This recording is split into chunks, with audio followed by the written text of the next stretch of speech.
Deep in the heart of the Murkmire Swamp, where the air smelled of damp earth and old magic, a group of goblins scavenged through the ruins of a forgotten railway station.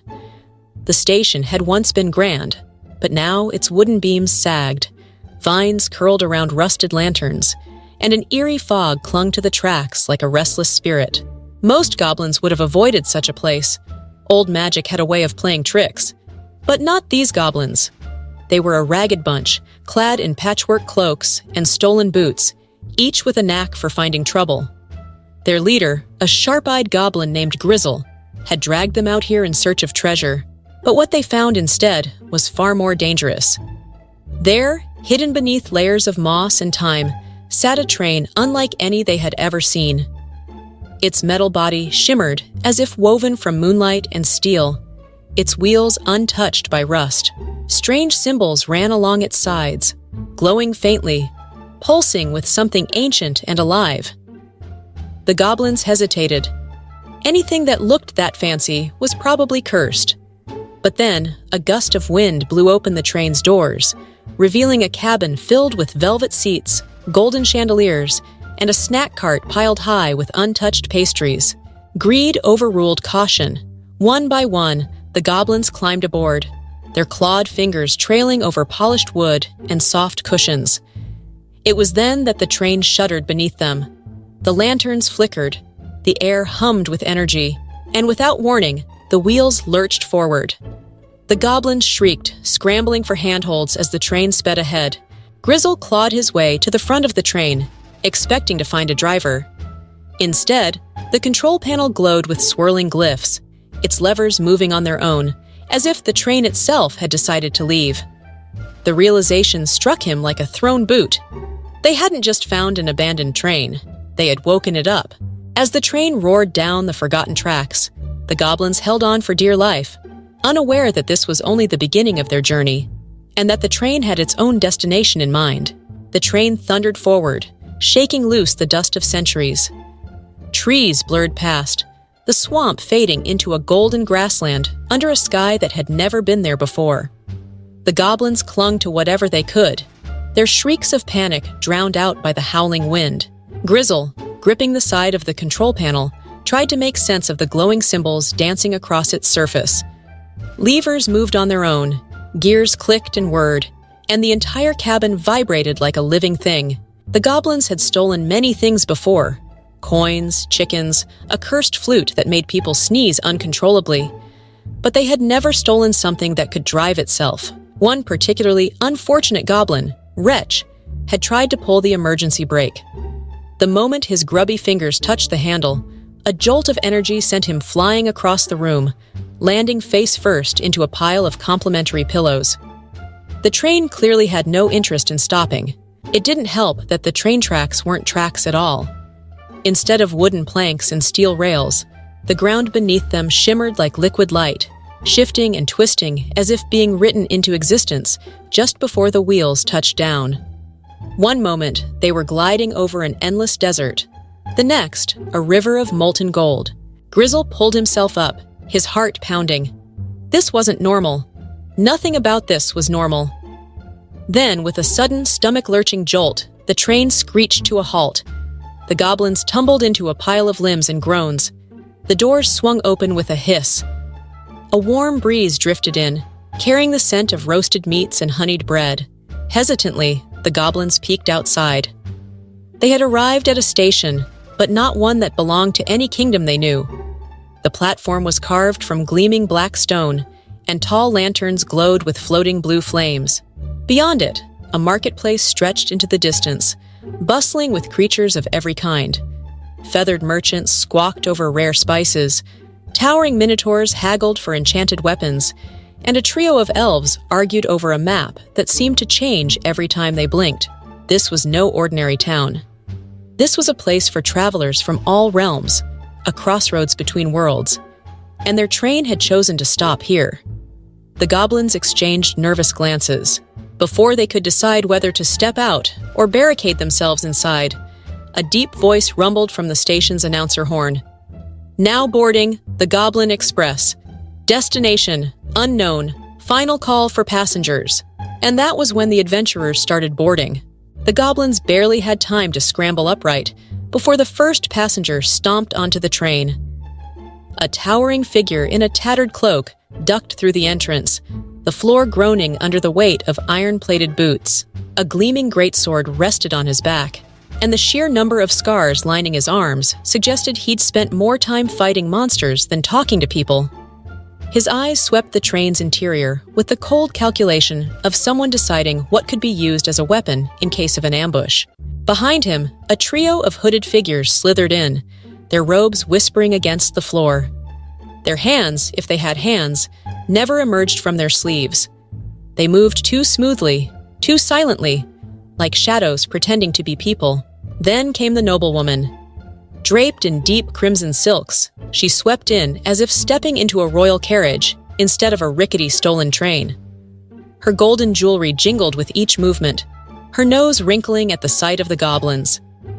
She took a seat without asking, tapping her fingers impatiently on the armrest, as if the train were late. And then there was the man with the box. Unlike the others, he wore no armor, no robes, no jewels. Just a simple traveler's cloak and a weary expression. But he carried a wooden box, wrapped in chains, etched with glowing runes. He cradled it like a mother shielding her child. Whatever was inside, it wanted out. Grizzle gulped. This was bad. The goblins were thieves, pranksters, and occasional chicken wranglers. They were not conductors. They were not responsible for passengers. But before they could protest, the doors slammed shut with a final hiss. With a violent shudder, the train roared to life. The goblins barely had time to grab onto the nearest surface before the floor tilted beneath them. The black stone station, the glowing lanterns, the bustling market, all of it vanished in a blur. The windows flickered between realities, showing forests of upside-down trees, cities where the buildings hovered in the sky, oceans that boiled like tea kettles. And then, just as suddenly as it started, the train stopped. The goblins peeled themselves off the walls, groaning. The doors hissed open. Outside, the ground wasn't ground at all. It was shifting sand, violet and shimmering, like crushed gemstones. The air buzzed with static. Lightning flickered in the distance, but it was frozen mid-strike, suspended in the sky like a painting. Grizzle turned to the other goblins, his eyes wide with alarm. This was not a scheduled stop. But before they could even think about closing the doors, the man with the box stood. "This is my stop," he said, stepping forward. The goblins exchanged frantic looks. They hadn't agreed to this. The train wasn't supposed to listen to passengers. It had a mind of its own. And yet, as the man strode onto the strange, shimmering landscape, the train remained still. Waiting. Waiting for what?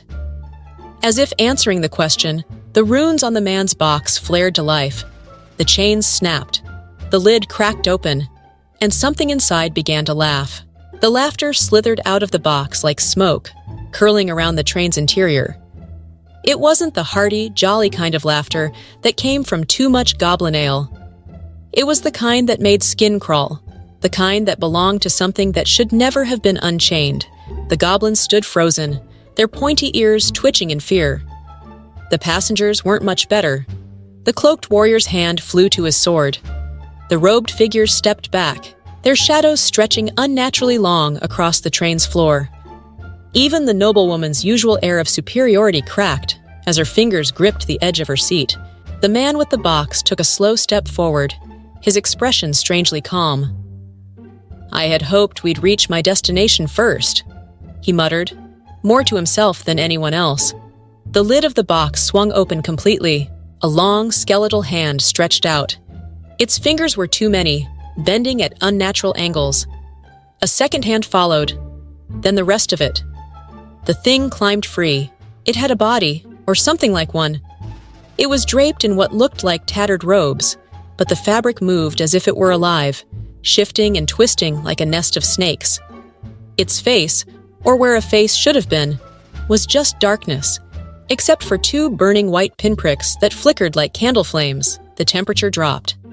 The goblins, never ones to hesitate when things got too dangerous, immediately dove behind the train seats. Grizzle peeked out just enough to see what was happening. while Sprocket accidentally knocked over an entire luggage rack in his attempt to disappear from existence. The robed figures muttered in a strange, hissing language. The noblewoman had gone rigid, her expression caught between fury and terror. The warrior, to his credit, did what warriors do best. He lunged. With a flash of steel, his sword sliced through the air, aimed straight at the creature's head. It passed through. The blade made no impact, meeting nothing but empty space where the creature's body should have been. And then it turned its glowing pinprick eyes toward the warrior. The warrior's body stiffened. His sword trembled in his grip. A deep, rattling voice filled the air, though the creature's form remained unmoving. "You still think steel can harm me?" The goblins did not like this. They did not like this at all. The train had taken them to plenty of strange places already. Floating islands, underground lava tunnels, a haunted bakery that tried to turn customers into cupcakes, but nothing had felt like this. "Like what?" Sprocket hissed back. "Throw a wrench at it? That thing eats wrenches for breakfast. Probably eats trains too. We should run." This was worse. Grizzle turned to Sprocket, who was still hiding under a pile of luggage. "Do something," Grizzle whispered. "Like what?" Sprocket hissed back. "Throw a wrench at it? That thing eats wrenches for breakfast. Probably eats trains too. We should run." Grizzle wanted to agree. Running was what goblins did best. But the train wasn't moving, and unless they wanted to get stranded in this eerie, shifting landscape forever, they had to figure out how to fix this. The creature took another step forward. The lights inside the train flickered. The windows darkened, showing not the strange desert outside, but something else. Something that looked suspiciously like endless, writhing shadows. Then, just as things were reaching their absolute worst, the train shuddered. Not from the creature, not from the passengers, from itself. A low, grumbling noise rumbled through the floorboards. The lights steadied. The wheels groaned, shifting slightly as if the train were waking up from a long sleep. And then, for the first time since the goblins had stolen it, the train spoke. "Unwanted passenger detected." The creature snapped its head up. The noblewoman gasped. The cloaked figures stilled. And before anyone could react, the train made its move. The entire train shuddered, metal groaning, as if it were stretching after a long nap. The goblins, already on edge, scrambled for cover as the floor trembled beneath their feet. The creature, still wreathed in shifting darkness, tilted its featureless head, those burning pinprick eyes narrowing. "Unwanted passenger detected." The words rumbled through the walls, deeper than any goblin voice, heavier than the weight of steel on tracks. For the first time since it emerged, the creature hesitated. Its swirling form flickered. And then the train lurched. The goblins, adventurers, and noble passengers alike were thrown against their seats as the engine roared to life. Sparks flew as the wheels screeched against the tracks. This wasn't the gentle chug of a regular train. It was the wild, unhinged surge of a machine waking up angry. The noblewoman shrieked. The cloaked figures muttered something in unison, their hands glowing faintly with magic. The warrior, still frozen in place, gritted his teeth as his limbs trembled against the unseen force keeping him locked. But the goblins, who had spent their entire lives around unstable, barely functioning machines, immediately understood one thing. The train was about to do something very stupid, and they were all stuck inside it. Sprocket, still tangled in a pile of luggage, clawed his way free just in time to see the train's headlights flare bright white. Grizzle, clutching onto a nearby pole, shouted, "What's it doing?" The answer came immediately. With a deafening clang, the front of the train split open, revealing a tangle of shifting gears, glowing runes, and a single massive cannon-like barrel that had absolutely no right being inside a train. The creature barely had time to react. A shockwave of blue energy blasted out of the train's mouth, colliding with the figure of darkness. The swirling tendrils twisted and thrashed, those pinprick eyes flaring bright white before the entire form imploded. The sound was wrong. Not like an explosion, not like a scream, but something in between. A sound that made the goblin's teeth hurt. And then, as suddenly as it had appeared, the creature was gone. The box clattered to the floor, its edges burnt, its once glowing runes now dead. The noblewoman, gripping her chair with white-knuckled hands, let out a breath she hadn't realized she was holding. The cloaked figures whispered among themselves, their magic flickering out. And the train, now seemingly satisfied, slammed its mouth shut and let out a cheerful little ding. The goblins stared. Sprocket, voice barely above a whisper, muttered, "I love this train." Grizzle, shaking his head, groaned, "We are going to die on this train." But they had no time to celebrate or panic, because just as things had started to settle, the train's voice rumbled once more, this time with a note of urgency. Next stop? Catastrophe Junction. The goblins did not like the sound of that. The noblewoman definitely did not like the sound of that. And as the train launched forward, gears grinding and steam hissing, everyone realized one very important fact. The ride wasn't over yet. The train shot forward with terrifying speed, rattling across the tracks as though it had suddenly decided that momentum was the only thing that mattered. The goblins scrambled to hold on to anything that wasn't actively trying to throw them out the window. Sprocket wedged himself between two suitcases, muttering prayers to whatever goblin deities were listening. Grizzle clung to the luggage rack, regretting every single decision that had led him to this moment. The noblewoman, for once, had no haughty remarks. She was too busy screaming into her lace gloves. The train's voice rang out again, far too cheerful for the situation. Now arriving at Catastrophe Junction. Please prepare for... The rest of the sentence was drowned out by a sudden boom as the train burst through a wall of thick fog. And suddenly, they were no longer on the tracks. The world tilted. For a few glorious, horrifying seconds, the train was in freefall, tumbling through a swirling vortex of neon light, shooting stars, and what appeared to be a confused-looking chicken wearing a wizard's hat. The passengers screamed. The goblins screamed louder. The train, unbothered, flipped twice and then, slam! They landed hard, metal screeching against stone. Sparks flew, luggage exploded open. Somewhere in the distance, a cow mooed in distress. And just like that, everything went eerily silent. The goblins hesitated, peeking out from behind overturned seats and piles of luggage. They were no longer on train tracks. Instead, the train had somehow landed in the middle of what could only be described as a floating upside-down city, where buildings hovered in the air, waterfalls poured in reverse, and gravity clearly had given up trying to make sense of anything. Massive gears turned in the sky, clicking and whirring as if the entire city was part of a larger machine. The noblewoman, dazed and wide-eyed, whispered, "Where are we?" Sprocket, who had lived his entire life embracing chaos, simply muttered, "I have no idea, but I love it." Unfortunately, their moment of stunned awe did not last long, because someone had been expecting them. A deep, echoing horn blast shook the air, and suddenly, dozens of massive mechanical airships detached from the floating buildings, zooming toward them with terrifying speed. Giant metal trains, with wings, each one bore the symbol of a crossed wrench and lightning bolt, and as they drew closer, loudspeakers crackled to life. "Attention, illegal train! You have entered the domain of the Mechanized Rail Union. Surrender immediately or be dismantled." Sprocket turned to Grizzle. "Dismantled sounds bad." Grizzle nodded. "Dismantled sounds really bad." The noblewoman, regaining some of her usual dramatic flair, gasped. "You mean to tell me we're in a city run by train pirates?" Before anyone could answer, the lead airship fired a massive energy net straight at them. The goblins panicked. The passengers panicked. The train didn't like being threatened. Its headlights flared bright red. Its wheels spun in reverse. The entire engine roared. And then, in the most unexpected move yet, the train kicked itself into the air, twisted sideways, and dodged the net with all the grace of an acrobat on fire. The goblins shrieked.